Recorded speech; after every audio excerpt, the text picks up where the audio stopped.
everybody, my name is Mackenzie Brannon and I will be talking about the K-pop group Kiss of Life. In April of 2025, the K-pop group Kiss of Life live streamed a birthday party for one of their members, Julie. Their theme including wearing cornrows, oversized chains, and using hip-hop slang from the early 2000s. While it may have seemed playful, many of the fans perceived it to be cultural appropriation, where they were borrowing African American culture without proper respect or understanding. To further get into this, let's start with crisis communication theory. The group apologized and promised to learn from its mistakes in this incident.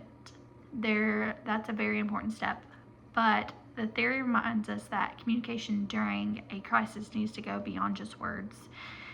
People expect action, education, and visible change. Next is decision theory, which helps us understand how people respond under pressure.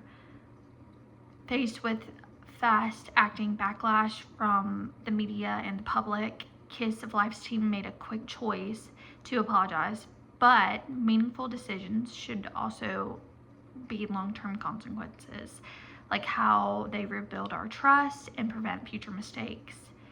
You also have diffusion theory, explaining how messages spread, especially online.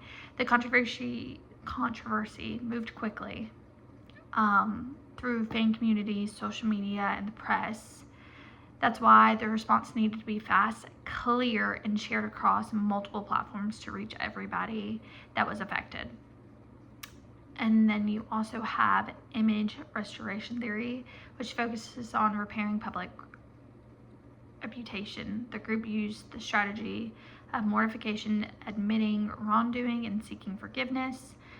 But apologies only go so far. Real restoration depends on consistent actions that you've learned and grown. So all of that came from chapter 2, from page 33 and 34. And from the video, the stakeholder analysis is about understanding who was impacted by this incident, and fans had a very high emotional investment, but with low power. Some were disappointed, others defended the group. Kiss of Life needs to connect with them honestly and show real progress.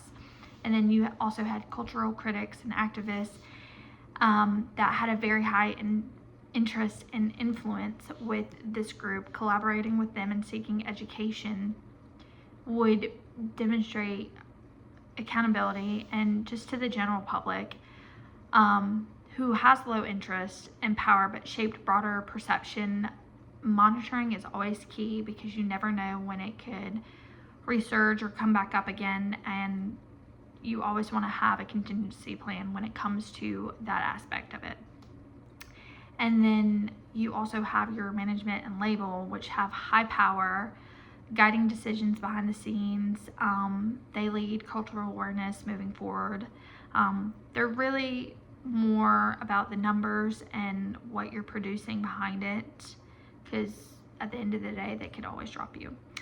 But in closing, the Kiss of Life controversy is a case study in how quickly images can change and go wrong, and how vital it is to respond with clarity, responsibility, and care by applying crisis communications, decision theory, diffusion theory, image restoration theory, and a stakeholder analysis. We better understand not just the controversy, but how to grow from it.